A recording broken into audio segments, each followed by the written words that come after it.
MayBach music.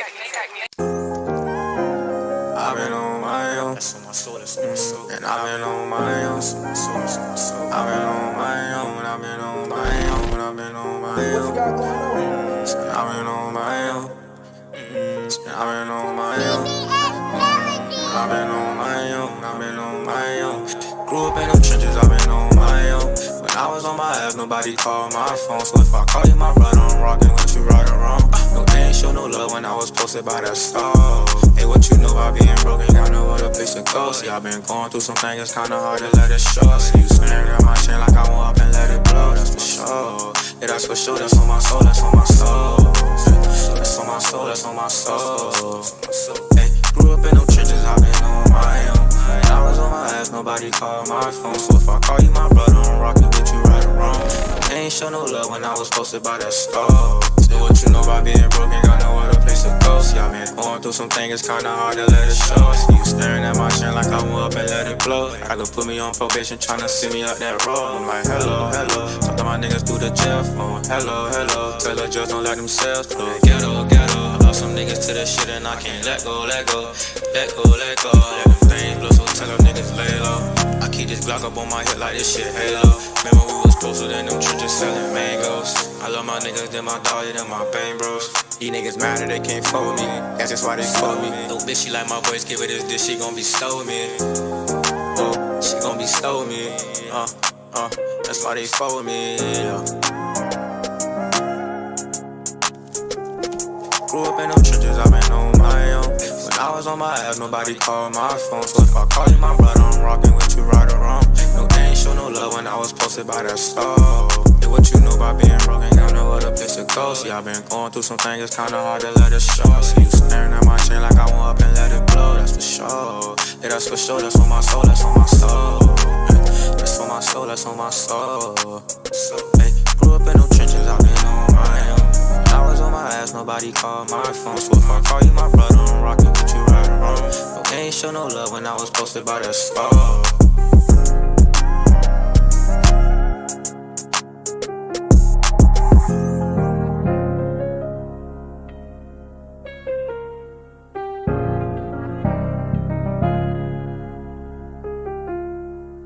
What you got going on?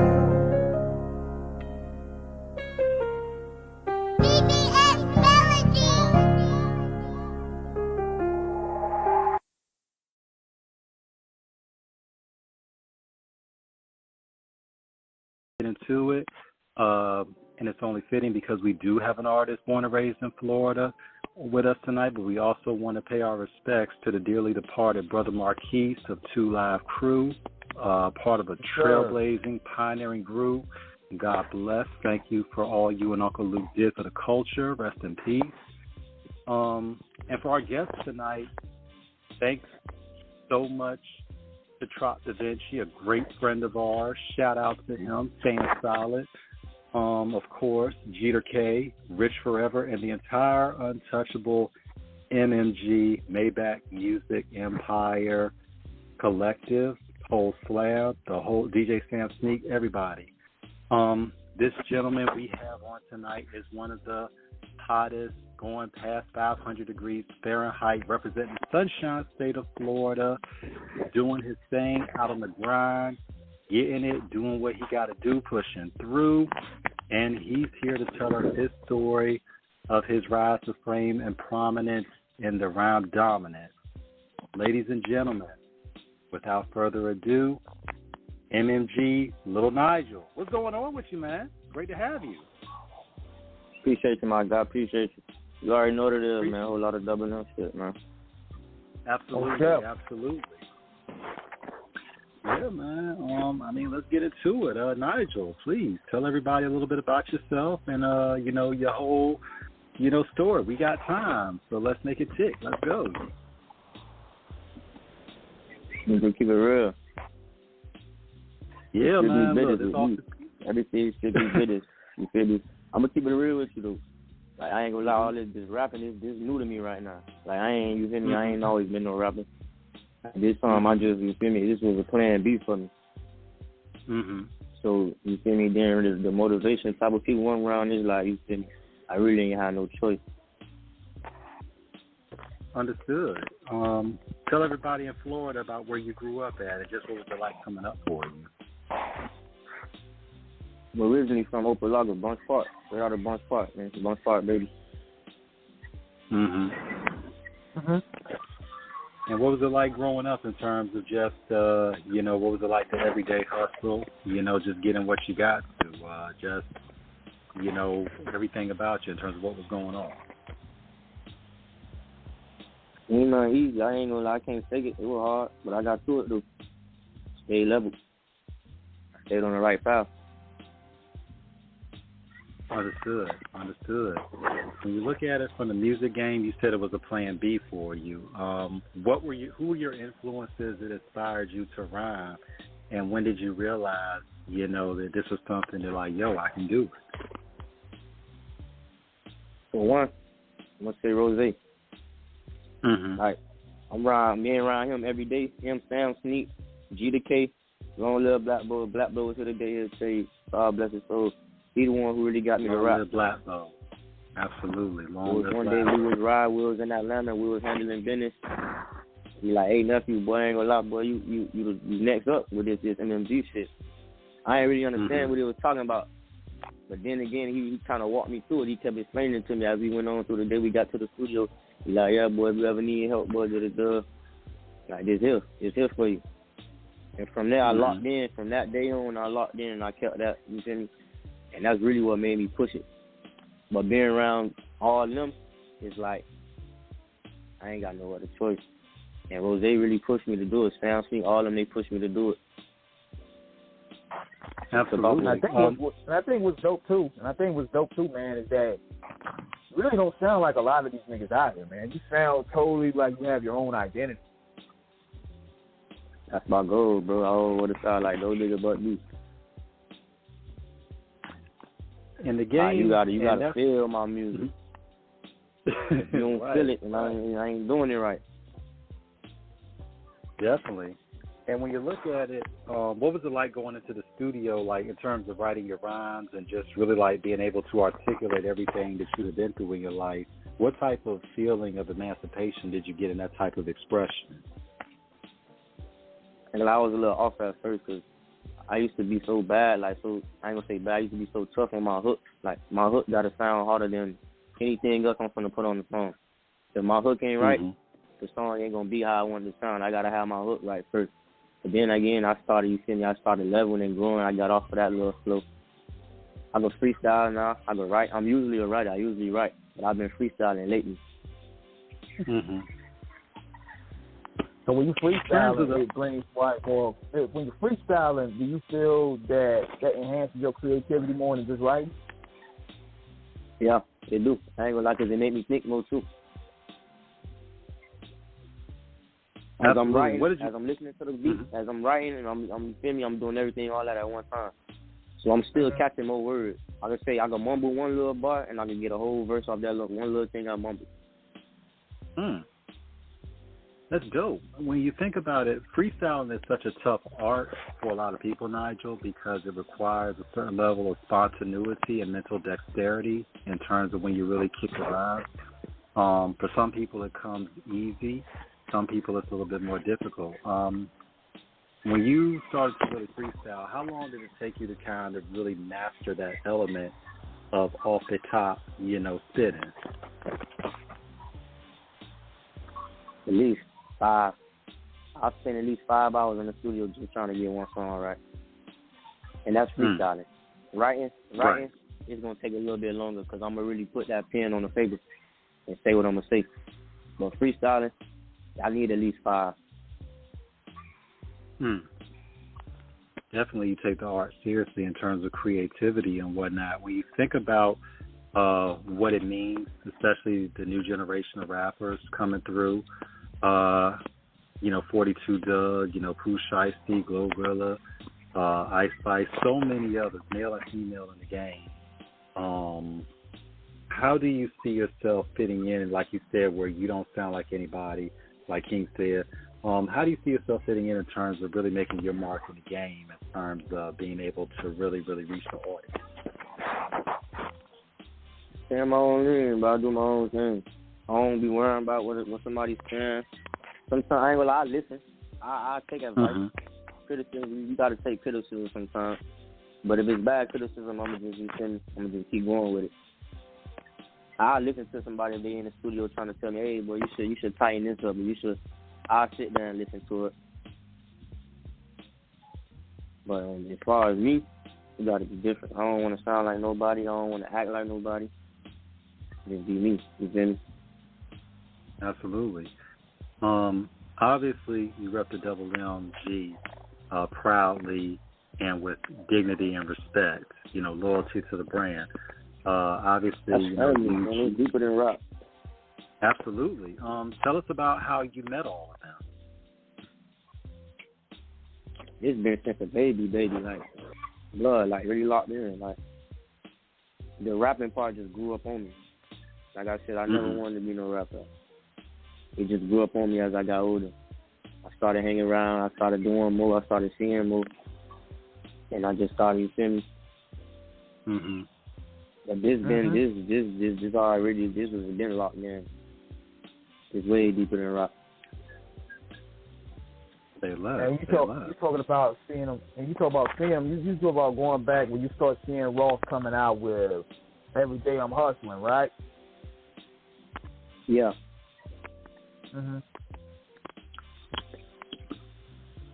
In terms of watching Rose in his ascent, incredibly in terms of coming from the streets, everything that he's been through, of course, in his book Hurricane, and The Perfect Day to Boss Up, written with Neil Martinez Belkin. Shout out to him on both of those books. He detailed a lot of his life, and of course, you knowing them personally, you watched his moves in terms of business and music. How does that inspire you, Nigel, on the daily in terms of applying that to your own career and giving you that push in your upward trajectory of pushing for success? It motivated me. Ain't gonna lie, it made me want to go 10 times harder. And that's the mindset I got every day. Like, that's how I wake up every day. Before the night over, I already got planned what I'm doing for the next day.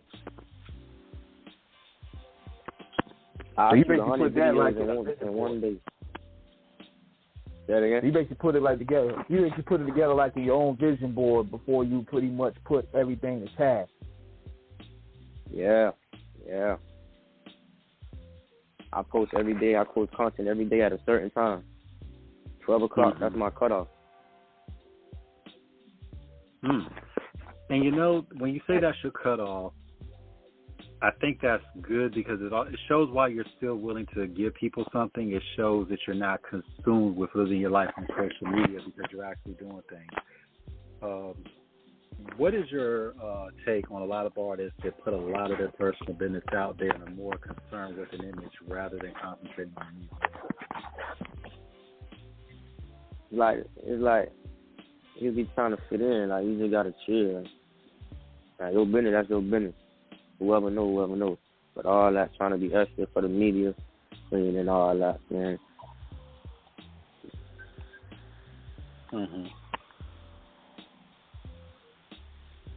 And from that side And as well. And from that side as well. I was saying that from that side as well, like you said, everything ain't for everybody to see. In terms of you being able to move, tell us about your first full-length project. Well, really from your first song that you dropped. Tell us about that in terms of what it was like when you knew this was going to happen and about your first track that you ever recorded and released and the reception you got from it. My first song I ever recorded, I recorded it in my 9th grade year, high school. It was Streets Diary. That was the first song I ever, you feel me, like, that really got me started. And when I seen the views on SoundCloud, it showed me, like, okay, like that flow I had, the vibe that I had on that song and how I came on that song, the views showed me, like, okay, they fucking with my vibe, they fucking with me, so I can do something else. My objective, my goal is to make the next song better than the first song that I dropped. So if I drop a hit right now, the next song gonna be harder than the first one. That's the goal. It got to be harder than the next one. And the dope thing too is when you're doing shows, right? It's a different frequency. You know what I mean? Especially when you know for sure you got a hit record on your hands. And the record we just played, tell us how that one came to fruition.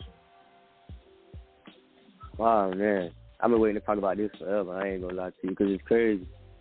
Go ahead. I'm from the crib. You know, I'm from Miami. I'm from the crib.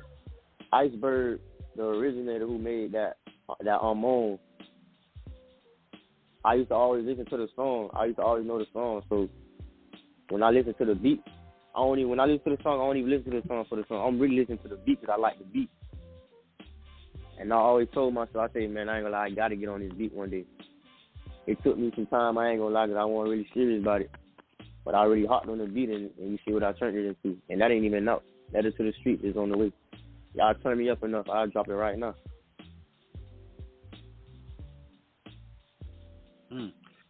Now, in terms of the beats, what type of beats do you find bring the best out of you in terms of your rhyming? Would you say trap? Would you say drill?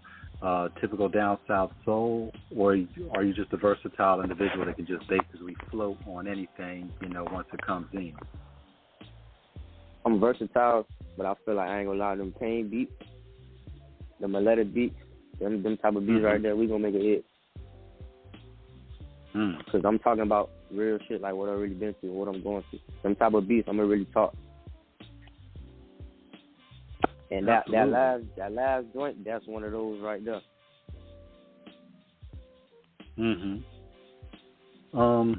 When you think about where you came from growing up in Opa-locka, Miami has such a rich and distinguished history from athletics to the streets. Shout out Convertible Burt, Big Ike, James Bossman. Those who know.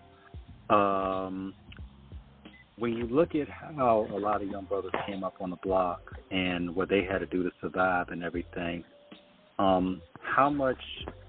important is it to you to make music that represents the struggle, the hustle, and ultimately the success and the triumph for speaking for the hood and beyond, everything?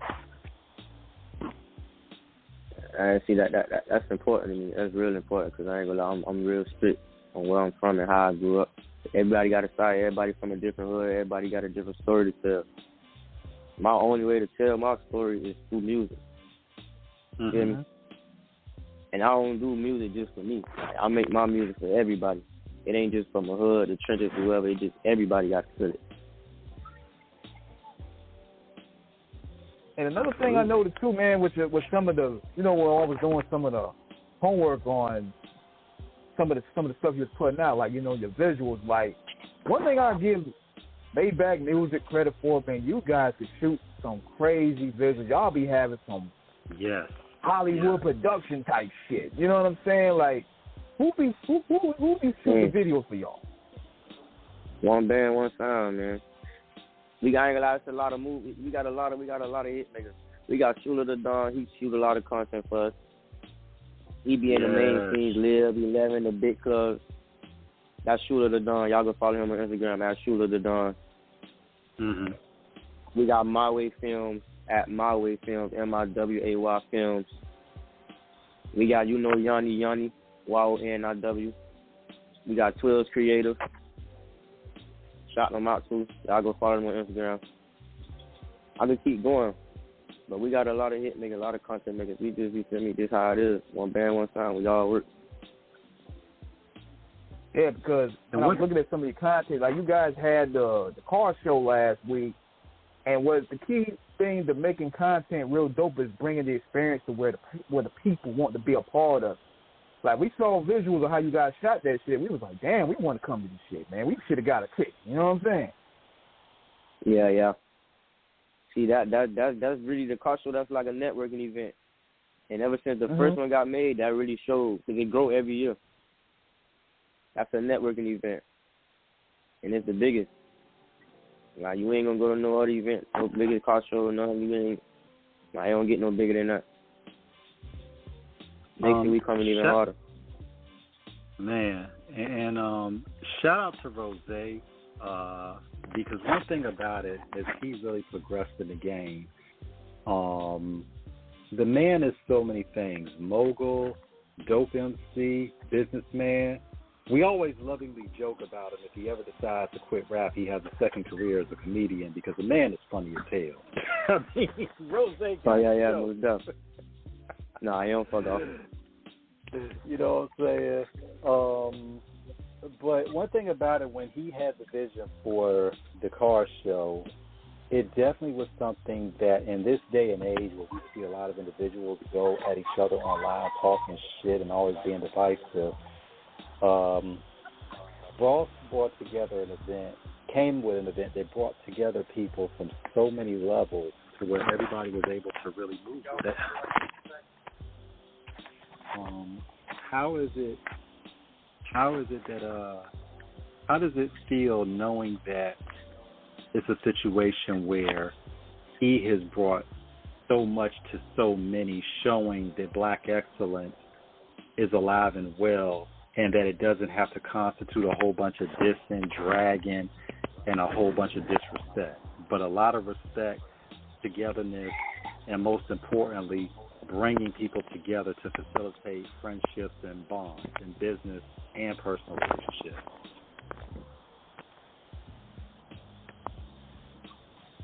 I mean, it's a blessing because, you feel me, a lot of people don't get to see and experience that type of stuff. And at the end of the day, you feel me, like, you got to know what's what. And notice that type of event right there is way bigger than what it is. Like, everybody come out, everybody have fun, they bring the cars out. It's like a different, you feel me, it's a different culture. But it's really bringing a lot of peace and away and to stop a lot of violence. Yeah. And I think the beautiful thing about it. Too, yeah, I was going to say too, Max, like, it also shows that black people come together and do fly shit without violence, without performing, without the nonsense. Like, he put together something historical, and it's got great press off it. It's a win. It's a W. Yeah, all 3 years. You come out there, it ain't no fighting, no nothing, no crazy nothing going on. Like, everybody just vibing.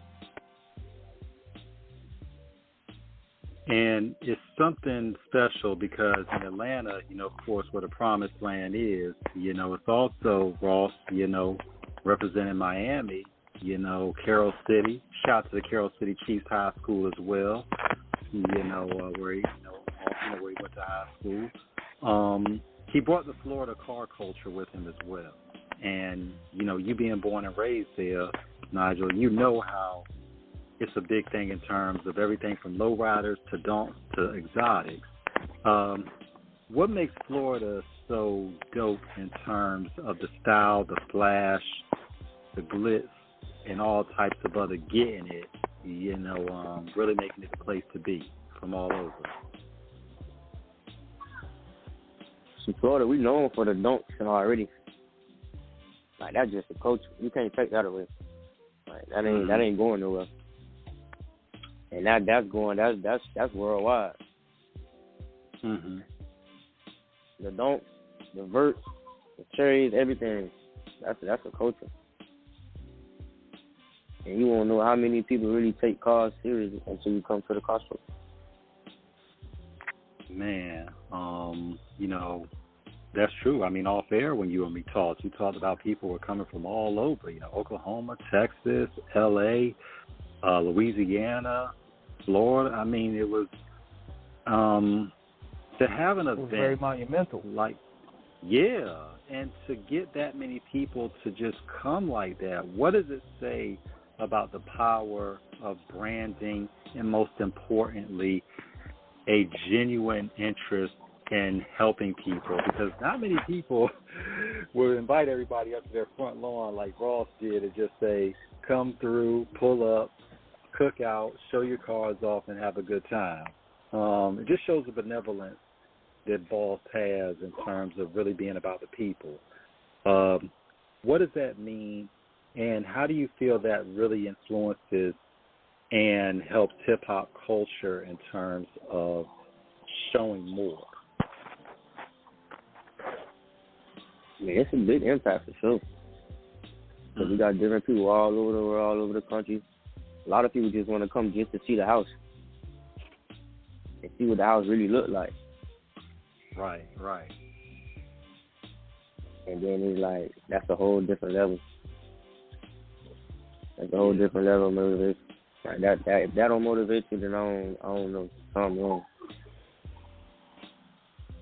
I mean, the house. And not to mention to see that you guys, how hard you guys really work, because you guys stay putting out content every single day, like, and y'all took advantage as well of social media. Y'all took advantage of that as well, and I see you vlogging like every day because that's bringing the experience to from the people to you, to your experience to the people, and that makes you want to be a part of the world. And how long you started vlogging on your channel, the YouTube channel? I just started.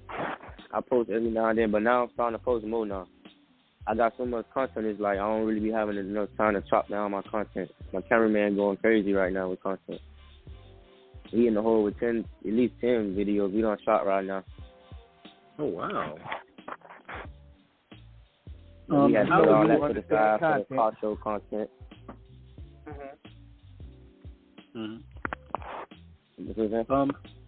How important is it with you to be able to, you and the crew as well, to be able to interact with the fans and really be in touch with people to let them know what's going on with you all and letting them know that they are acknowledged and recognized and, you know, acknowledging the support? Yeah, it feels good because you got people that really interact and people that really vibe with your music. You got to build a fan base.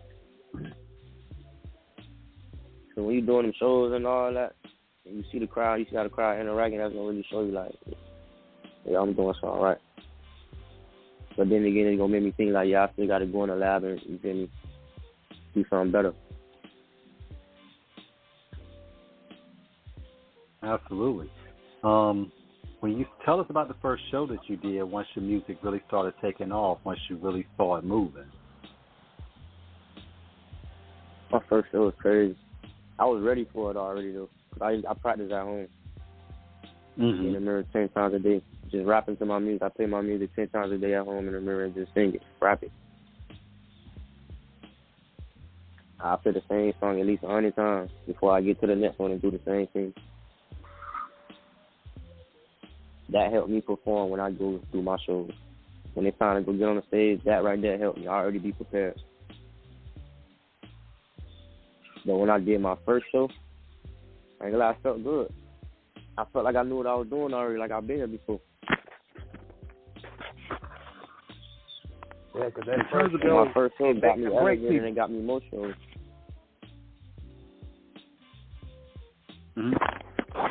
Yeah, the shows it makes and breaks confidence for real. It's a confidence breaker. It's a testament of if you're ready to do this or if you're not, because the crowd tells you what it is. So you knocking it out that ballpark, that shows you right there, okay, this is my place to stay. You keep it real, man. You got to put that groundwork in, man. You can wake up and say, yeah, I'm going to be a rapper, but you don't put that groundwork in for it, it ain't going to turn out how you want it to. And that's church right there, Nigel. Ain't nobody gonna know who you is. You just wake up one morning, I want to rap. You go to a club and perform that same week. Ain't nobody gonna interact because they don't know who you is. If you out there pushing yourself and pushing your music every day, that's gonna give people enough time to really get comfortable and know you because they see you doing so much and they know like. What do artists have to understand today, Nigel, about how this game is not microwave if you really wanted to cook, and how it's a slow marination to success? Because we see so many artists coming into the game where they expect it to be instantaneous in terms of the interest, but they don't understand it. Like you said, there has to be a foundation built that really brings true interest and enables engagement. You know, we see a lot of people that just seem to do it just for a hobby, but they don't really have the heart in it. You obviously, you and the whole crew collective, MMG is untouchable and undefeated and elite indeed. What wisdom do you have to pass off to the next wave of artists in terms of the work that it takes and the dedication and a push and a desire that entails it. Slow feet don't eat. If you want it, you got to go and get it. Ain't nothing gonna come to you. That's on the real. Mm-hmm. If you want this shit real, you got to put the work in every day. I mean, sun up to sun down. In terms of absolutely. Is there anybody in the game that you really dig in terms of their music that ultimately you would want to do collabs with? I got a good top 10, but I think right now my number one will be Young and Ace. Yeah, I heard about him. Yeah. I feel like, bro, stories like my story. Mhm. Have y'all been able to chop it up in terms of just? Absolutely. Have y'all been able to just chop it up in terms of talking and casual conversation or what have you? Nah, but it's gonna come though. I ain't tripping. Mhm. Keep on. Most importantly, you gotta, when you focus on you, the feature's gonna come anyway. The feature's gonna come, and the big dogs gonna come chasing. That's why you gotta stay grounded and just focus on you. Can't rush it.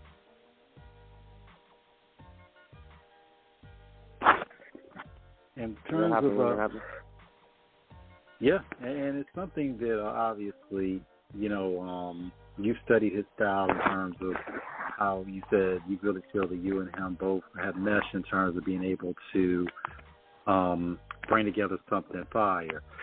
When artists do collabs and songs you've heard, Nigel, how important is it because we're in a time where we see a lot of artists do a lot of random collabs and it doesn't always mesh, it doesn't make sense. How important is it for when two people come together on a track that it flows right, it makes sense, and it really, really, really resonates with the listening public? It brings a different type of energy to everybody.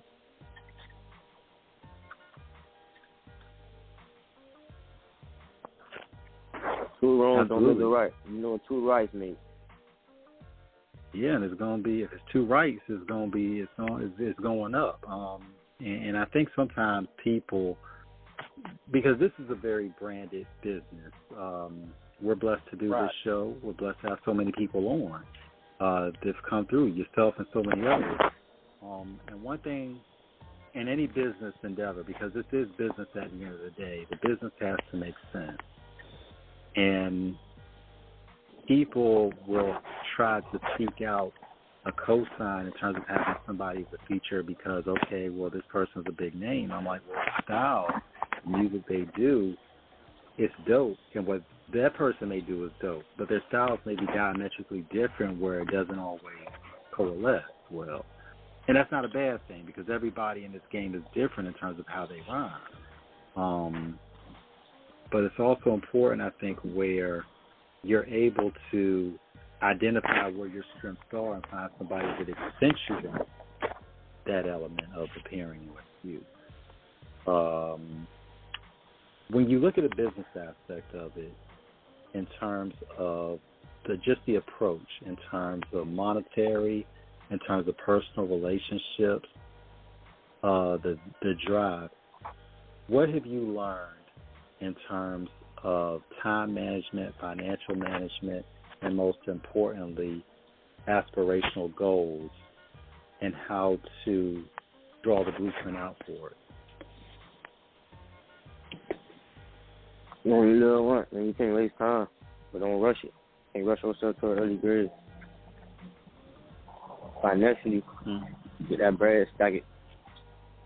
Whatever it is you're doing, stick to it. Stay on that little wave, stick to it, make it happen. Stack that bread. Everything else gonna fall in line.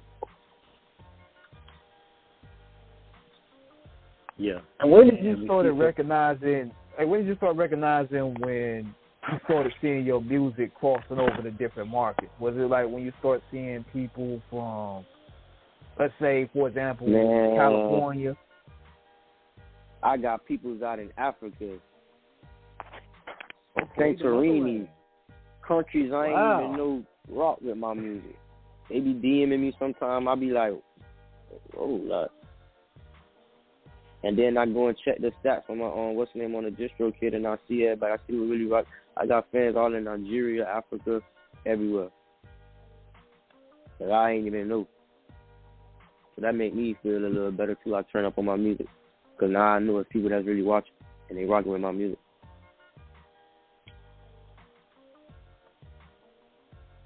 And sometimes so many artists make music based in one area. How important is it to where you make music with the intention of reaching the masses as opposed to just making it for your, because obviously that's where you come from, but it's also you want to make your product accessible to everybody. When you talk about Santorini, Greece, when you talk about Africa, Lagos, Nigeria, so many different places, to know that you have reached that many people and they feel you, what type of gratification, what type of satisfaction does that give you?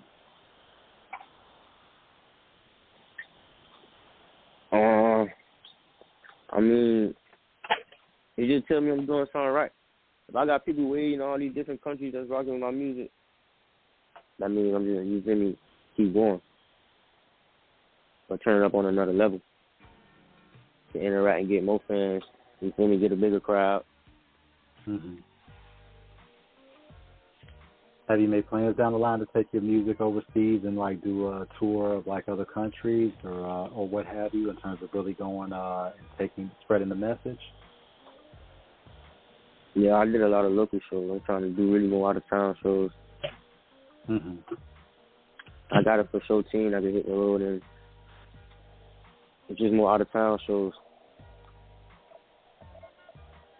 In terms of management, in reference to an artist's career, obviously you have a solid, team behind you. What do artists have to understand in terms of the logistics of having people that are really behind them, who believe in the vision and are about what's best for them in terms of tour planning, venues, just direction in terms of making sure that everything is right so everybody can live right? If you got somebody keeping you on track, that's good. If you on track, you ain't got to worry about getting discouraged and going into all type of other lanes. If you got somebody in your circle that's keeping you on track, that's 10 times better for you. Mm-hmm. Yeah, having a solid and team and you got to keep around you. For sure. Yeah. Especially when the way the business is, man, but especially with the way the business is versus the streets, man, because the people in the streets, they'll do it with a gun. These people, they'll do it through paperwork. And you don't even know it. That's the spooky part about the business side. Yeah.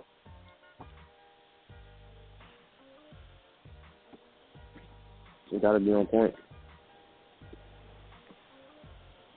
Yeah, and that was something that obviously, Black Bo, rest in peace. Mr. Nadrian James. Yeah, man, Mr. Nadrian James. Must recognize him, from all aspects. Watching his, handling of business, and of course, ultimately Jeter K. as well, coming in afterwards. What have you learned from those two in terms of the management side, in terms of just how things are strategized, planned, and executed? Well, I learned a lot from both of them. Black always told me keep going. He the one started me with rapping. GDK as well. GDK in another state, he made sure I'm good. He made sure I'm on the right track when it comes to music. Mm-hmm. How often are you in touch with everybody in terms of just the day-to-day operations? Because sometimes you have some camps that are very close-knit, and then some it's not as much. Where it pretty much is MMG, pretty much is a crew, there's always constant contact between everybody to make sure just in general that everybody's okay?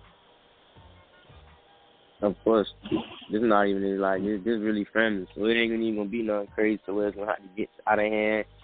Like we're real friendly. Mm-hmm. Yeah, especially when you have that relationship where you guys, you don't even have to be on no music. Oh yeah, I you guys can't forget about my you know, dog Jerry, man. We got Big Jerry. I can't forget Big Jerry. Big Jerry gonna put you on your head. Whoever ever get to that point.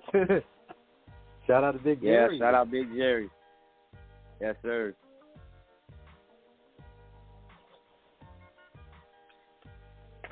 Yeah.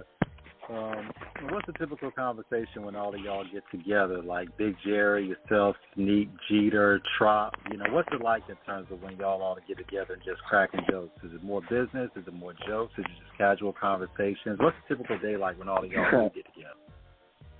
It's real. It's every angle. It's real business. Cause whenever we around each other, it's really business. Like when we in the clubs, when we in the studio, it's real business. It be jokes. We laugh, we joke, but it don't be too long. Like it's still business. I will crack a joke and it's right back to business after that. We'll forget about the jokes. Because everybody got their own ties, everybody got their own rules. But everybody come together and everybody make sure everybody. You hear me? Mm-hmm. Now so niggas come to the studio and make sure everybody good. Mm-hmm. So basically y'all philosophy is business first and y'all joke later. Yeah, business first. The jokes come in between. But we try not to let it. You hear me? It's like everything business. That's how I like it. Absolutely. So when you get to writing, when it's time for a project, what's your usual ritual in terms of how you prepare? Do you have like a set tone, like in terms of, you know, candles? I mean, you got the pounds. You know, you just got your waters. I mean, what's the typical for you prepping yourself, and then from there, when you're in album or mixtape mode? Yeah, I gotta find some type of motivation. Sometimes I'll go outside, go sit in a Ferrari or something, smoke a joint, throw a beat on, and from there, just sitting in the Ferrari, I'll come up with a hit. It make my mind, turn my mind into, expand my mind. Mm-hmm. And you know, a lot of times. Go ahead. Sometimes I could just be chilling, and something will come to my head, like a line or something will come to my head. Okay, I'm gonna make this out of song.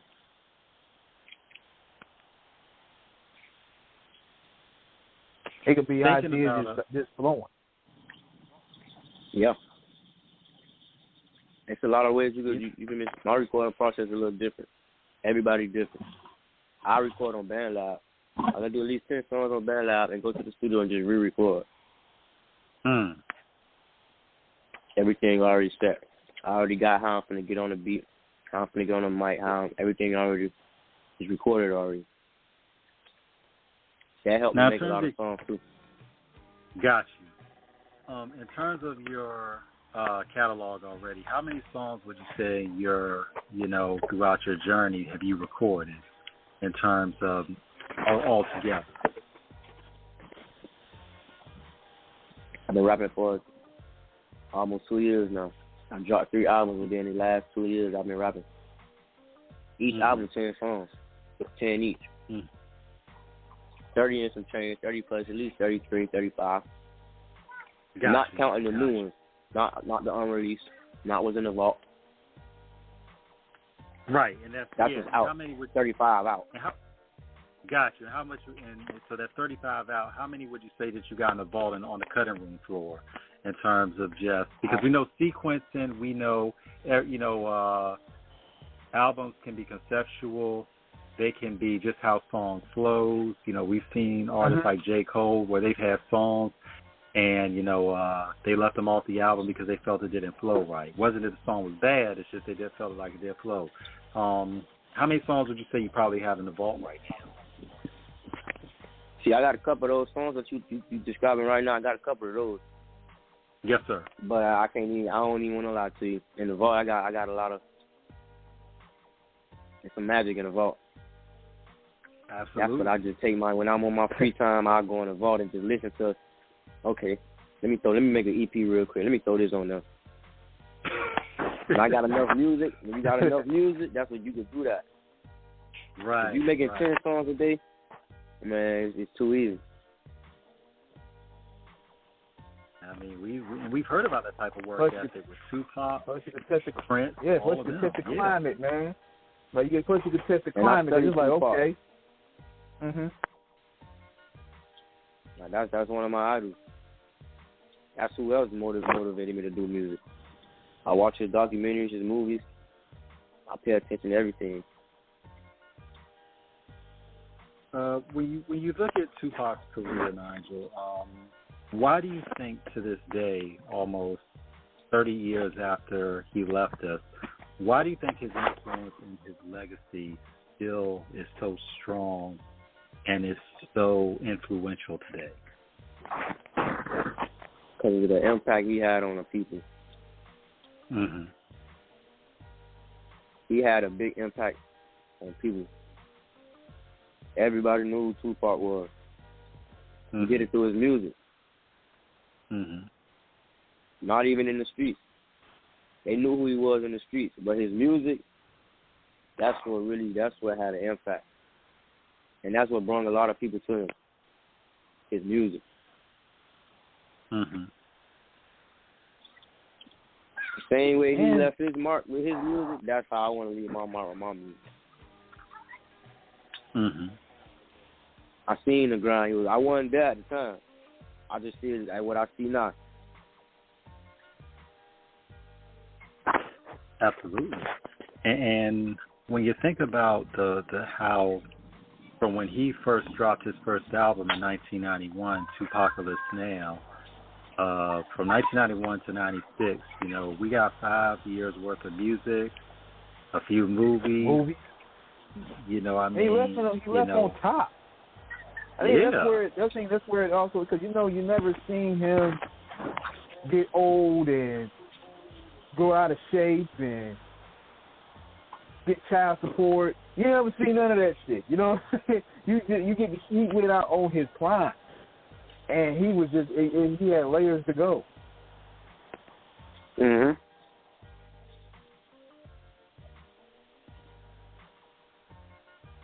So like, man, you want to be the GOAT, you gotta earn it. You gotta work for it.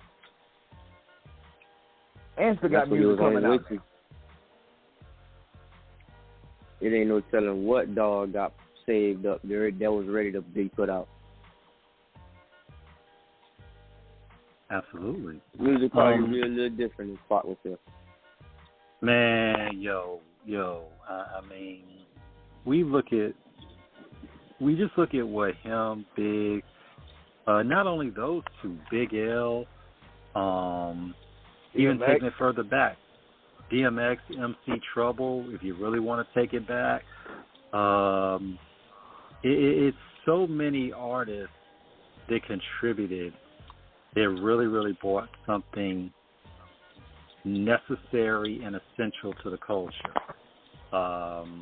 In terms of style, in terms of presence, and just most importantly, their creativity. And that can't be understated in any capacity. Like you said, Nigel, if Pop was around today, it definitely would be different. A lot of energy, work ethic. Because a lot of people try to do the work ethic, like they think they can go in there, do what he did. But the songs don't be consistent. They just record just to record. The songs he was putting out were still consistently sharp, sonically sharp. Like he had a mission. Yeah.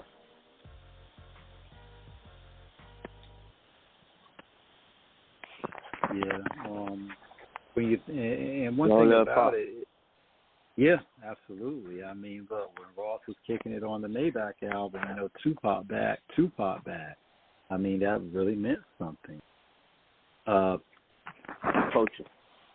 Yeah, absolutely. A lot of artists, they tend to just be, they don't always stay in the studio. They're too busy being extracurricular. Obviously, this is a marathon. This is not a sprint. It's something that you have to commit yourself to.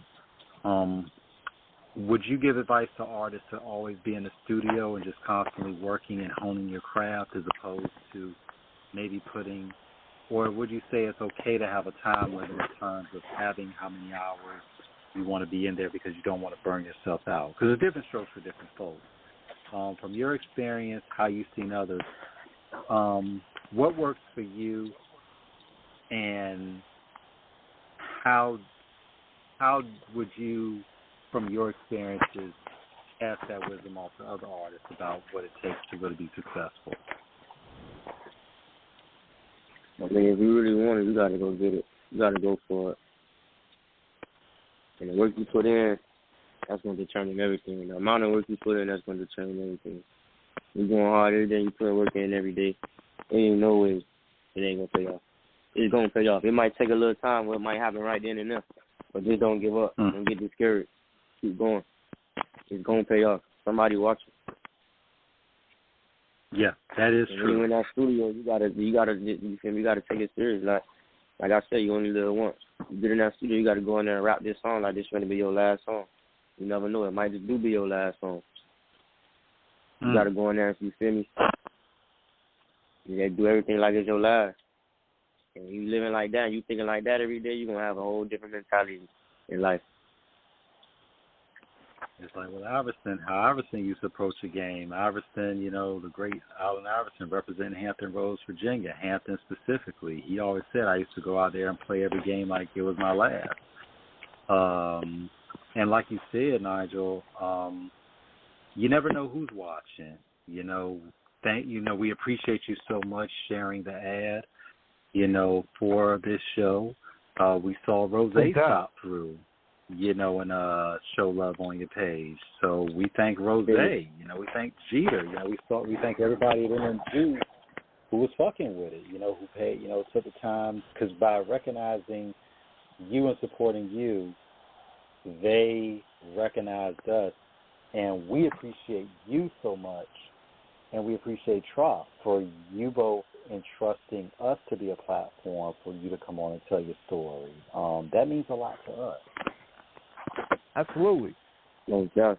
Shout out to Trot too, man. Major love, that's my boy, man. Like I said, it's way deeper than rap. It's my brother. None more, none less. Yeah, man. Make sure y'all go follow my boy at Trot Da Vinci. Definitely. Big salute to the MayBach Music fan, man. And we about to wrap it up, man. You have any other shout outs you want to give out? Yeah, man, let's see who all in the crowd, man. We got to shout out to the people that's there. We got Wu Kenya in Africa. Shout out to Wu Kenya. Who else we got? We got Yanni. We got 12's Creator. Shout out to the whole Untouchable MMG. Lionhouse. Kano B MMG. Kano. Shout out to the Can't forget Kano. Yeah. Official Bel Air. Hot Tolerance. Shout out Manny. Shout out to all the real shiners, man. Man, look, Brett Barish. Yeah, Brett Barish, Matty Ice. We had him on the show a couple of years ago. Shout out to him as well. Shout out to my boy Matty. Y'all go follow him at Matty Ice. And make sure y'all tune in to the Matty Ice show. We coming big. Let's do it. Yes, he is. Big shout to Matty Ice, yo. We had a dope bill with him. That was a dope bill right there, man. But we thank you once again for chopping it up with us, man. And we definitely going to support the wave that you guys got going forward. No doubt, bro. It's all love. Double in with a big. Absolutely. You're welcome back anytime. Tell everybody, at MMG, we send our love, our very best. And if you know anybody there that wants to come on the show, we're a phone call away. Just let Trop know. You got our numbers. Just call us and let them know, and just let us know who in the camp may want to come on. And you all are more than welcome anytime. We thank you so much. Like I said, Slab, the whole crew, man. Thank y'all again. And keep getting paid, stay made, and always G and A-grade loyal. Nigel, God bless you. God bless your family. Thank you so much again. No stuff, man. Y'all already know, man. We rocking with the realest, man. Shout out to Off the Cuff, man. Y'all already know what it is, man. It's Off the Cuff Radio. Make sure y'all tap in. Let's do it. Absolutely. Thank you again. But, yeah. Untouchable, undefeated, and unlimited. Brother King, take us out of here. On that note, 618 is here for the book, and we up out of here. Catch y'all next week. Peace. Out. Anatomy of an ad. Subconsciously trigger emotions through music. Perfect. Define an opportunity. Imagine talking to millions of people across the U.S. like I am now. Identify a problem. Creating an audio ad is time-consuming. Offer a solution. Utilize cutting-edge AI. Imagine creating all that in under 30 seconds. Well, we did to create this ad. To learn more about AI in the audio industry, download the white paper from audiostack.ai.